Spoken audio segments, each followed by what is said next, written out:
let's get some insight. This time around, I'll be speaking with a former governor of Ekiti State, Governor Ayodele Fayose, who joins us virtually. Thank you so much, Your Excellency, for joining us tonight.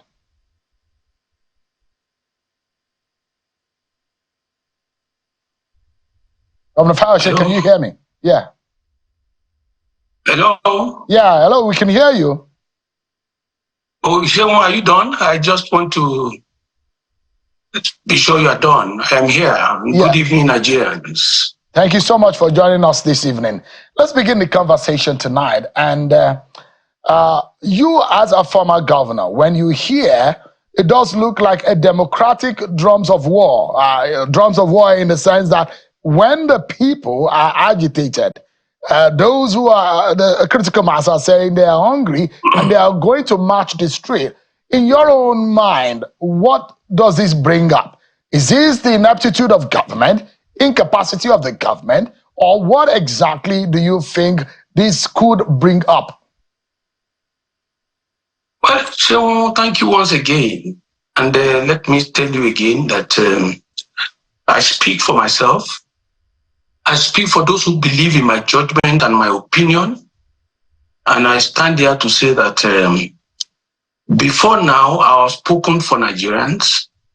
I have taken very hard positions that even cost me a lot in my life.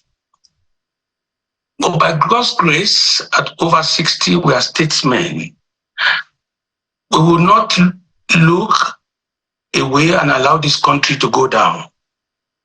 Already we're in critical situation, very critical. And let me give you an illustration. This illustration will help us very well. When an aircraft is to land, and at some point there's an emergency, there are certain levels that the aircraft wouldn't have gone for the aircraft to fly back, to climb back. Otherwise, the aircraft will crash. I pray Nigeria will not crash. With government and the protesters, let us exercise a lot of restraint. Nobody, well, I won't say nobody. At my time as governor of Ekiti, I was one of the vocal people that was able to put government in check. But there was no time I called out people to go and do the things that can bring the country down. One, we need to be very careful. We are in critical stage of our life. One, it is unfortunate that things are not easy the way they are now. The economy is not the way it should be. And the situation with the ordinary man too is not easy. But let us ask ourselves, is this all about the government? No. In many places, a lot of people will take one way. Is that the government? A lot of people will go and form their own kidnapping. Is that government? When there is rain, people will take the things that they've gathered for the bin. They go and pour it inside the water, inside the rain. Is that government? We are all guilty. We should go back to the drawing board and readdress ourselves as a nation. Hunger didn't start one day. This hunger started long time.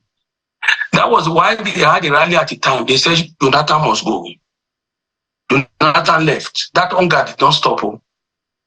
Buhari came. I spoke to power. Spoke to power. Buhari spent 8 years. Nobody said one thing. I didn't remember any rally.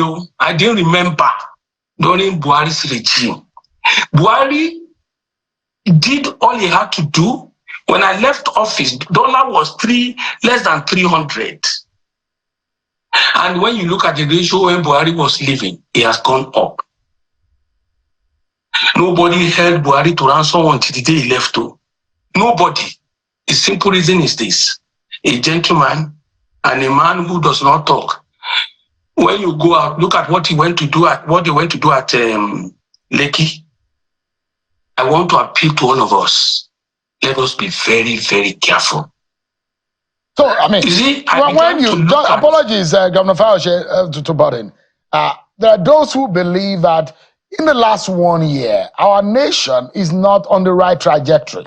The APC will defend the government of the day to say they are taking tough decisions. In fact, the president, Bola Tinubu, earlier on, in some of the earlier speeches that he made, he had warned that he's going to take some very tough decisions. These policies will be sometimes painful, like the pains of childbirth. A lot of people will remember those statements. But there are those who say, look, this pain is getting too much. You look at the price of commodities, they are really high. These are the things that pertain to the average person. The price of gari, the price of agbado, the price of momo, the price of tomato in the market. These are the things that pertain to the average and the poor of our nation. And you are saying they should be calm. How calm could they be? How else could they express themselves when they say they're going to the streets to demand good governance in their country, Governor Fayose? So I'm not saying people should not go and protest. Protest is legitimate. But just before I go to this issue of protest, there is no man, I say it again, I speak for myself. I'm not a member of their party. I will never be a member of APC. If I don't do politics again, I will stay in my house. Which man can turn this country around in 1 year, Sheon? Let us leave APC, PDP. Sheon, which man? But are they doing the right thing? I agree that they may not be able to turn it around in 1 year. Yes, magic is not, governance is not magic. But the question is that if they're on the right track, wouldn't everyone know, Governor Fayose? Sheon, may I say to you, I am not going to be here to watch brief for anybody. The moment your finances are so bad, it is difficult to pick them from the dustbin. Today, it is not easy to return Nigeria to the original or turn around the situation so easily, Sheon. And I mean what I'm saying. It doesn't matter if we protest. It's good to protest. When you protest, you come back to find the situation the same. That was why I was going to talk about a Jonathan is not good, a Buhari is not good, and Asiwaju is not good. Then there is a fundamental problem we all have to address. This is beyond an Asiwaju or Tinubu to come and do miracle. Jonathan was said to be the worst leader Nigeria ever had. A Buhari was then the worst of the worst. Then an Asiwaju is the worst. I mean, then we have to invite God from heaven to come and turn around things. So I have been on the saddle for 8 years. When the labor leaders in Ekiti, when they were asking me, when it was impossible, they went on strike. I explained. When I couldn't explain, I joined them in the strike. I had to join them.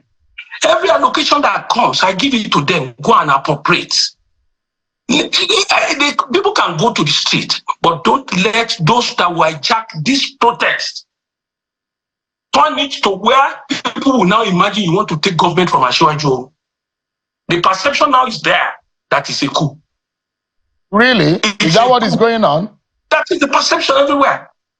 That now they are giving an impression that they want to use this coup for military to come in.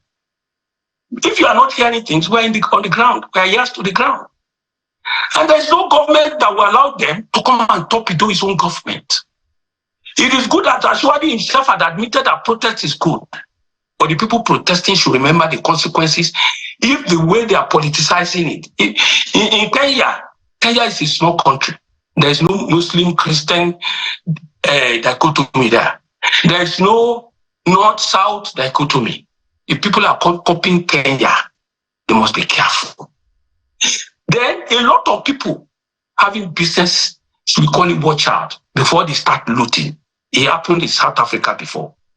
The consequences of a celebrated issues like this may end up in people beginning to imagine that there's a coup or they want to play a coup.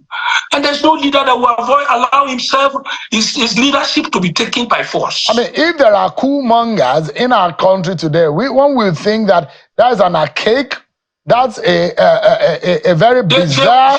You cannot tell the wicked man how he's going to go about it. We are too civilized in this country of today, the modern Nigeria, for any military man to think that the right thing to do is to torpedo a government after 20-something years of us returning to this Fourth Republic. I mean, what would make any right-thinking military man think that he will want to take over power? Does that make sense? The military has not said they want to take over power, and we have not seen signs. But when people begin to take steps, begin to do things that is suggestive of a system that wants to take power from a legitimate government, Nigeria cannot go back home. I feel sad that things are not easy for us, but this is not an option. Rally, protest, fantastic. But you know people, the moment they get on the street, it will be a different story. No government will fold its arms and allow looting.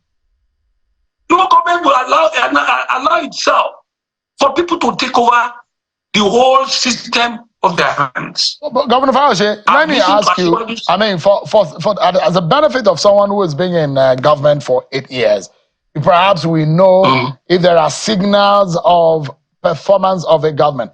Can you tell Nigerians if, in your own sense, you can feel, you can see any sign of performance or delivery of this government based on its promises to the Nigerian people? Can you see, can you feel, what can you, I mean, leave the fact that your friend is the FCT minister, and I know you will speak good about what he's done in the FCT. But what else do you think that this government has done for the interest of the Nigerian people that can be a solace for them to have hope? There's no government that will have 100%. There is a build-up before you say, I am hungry. And there's a build-up before you say, I am in hunger. These are issues from the past till today. Boko Haram did not start today. Herdsmen did not start today. People not going to the farm did not start today. There must be a line between reality and fake. If we want to be reasonable, fine. You see, APC may not have done well. PDP may not have done well, but has we Nigerians done well? That's a question. Everybody is culpable. In the instance case, over 90% of Nigerians are playing one prank or the other. So coming to blame overnight a government, you will see that if this protest is left open-ended, the consequences will be too far-reaching for any government to curtail. Because looting, a lot of boys on the street wants to loot. That's the agenda. I had somebody who said, who was working with me in my yard, saying, some people said it is time that we are going to break stores in Surulere, in so many places. When they break stores, closes. Except they want to guarantee that these things, they will be careful. But do you think if you are conversing that there must be caution on the side of the Nigerian people about going to the street to protest against the government of the day? What would you rather have them done to make their grievances known to the government, whom they are thinking that they are far less than what they think that they should have done for them? So let me clearly say this.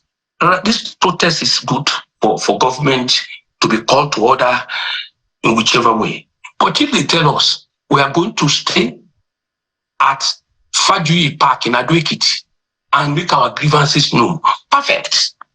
But when you take to the streets, when you begin to rob, when you get uncontrollable, there's no government that will keep quiet. I'm very serious. You see, governors don't have power to call police, to call military, you see come back and blame that government to say you look the way this happened. But does this government, Governor Fayose, look like a government that is listening? Is this government listening to the people? Is the government listening to the people? You are a journalist. You are a journalist. I am speaking as a Nigerian and as a politician. I have nowhere to run. I am telling you, The protesters can protest. They must have a face. You can be threatening government and say, we are protesting. We don't have faith. We don't know you. I just say, come. If it's truly, you believe it's your right, come. Say, we are protesting. If you go to Odota at Kanifawemi Park, stay there and protest. But if you let loose the area boys and the boys who are looking for opportunity to take over certain things, the consequences will be much. I keep saying it. Well, I mean, I condemn. I asked you, Governor Fayose, does this government look like they are listening? Is this government listening to the people? So, let me answer you this way. Can you start to cook rice and it will be done in one day?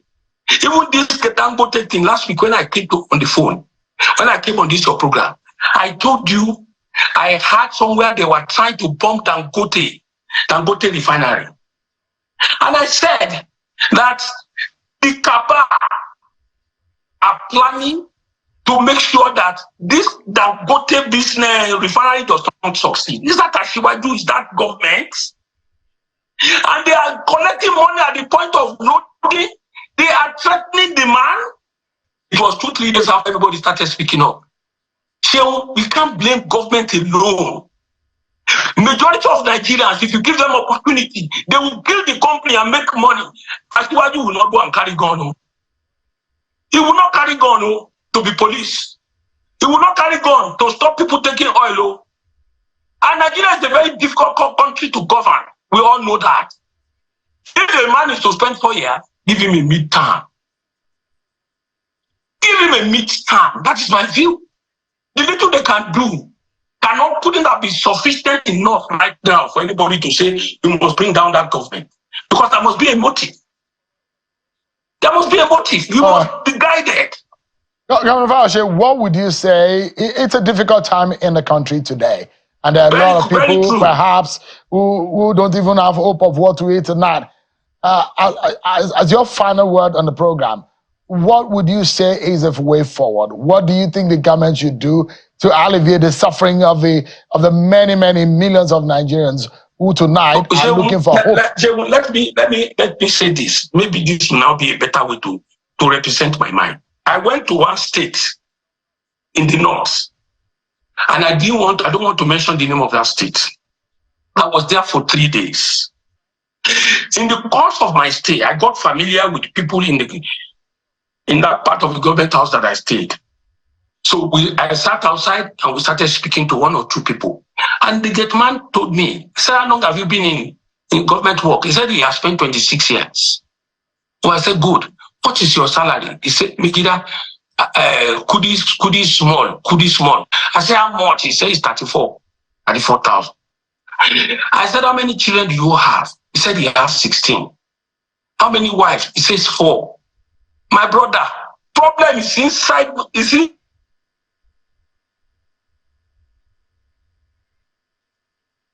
us. For God's sake. If somebody is earning 35,000, what can government do with 17 children? We don't want to be realistic. Another person said he has 8 children, 3 wives, and one of his wives is still expecting. They don't have to be done with our people too. Because when you have children, you go into government. A government that is struggling to survive. It's difficult. When you're asking me, what will I say to them? What will I say to a man who has 17 wives? All right, 17 children for our wife? Yeah. Yes. We must sincerely thank you for your time tonight. I appreciate it. That's the former governor of Ekiti State, a 2-time governor of Ekiti State. He calls himself the Oshoko, the Onomole, Tonje Jollof Rice. Jollof Rice. Okay. All right, thank you so much, Governor Adele Fayose. Thank you. I'm not sure the Onomole can even eat jollof rice again because the price of jollof rice is gone up. The Onomole is not getting younger anymore. All right, thank you so much indeed for your time tonight.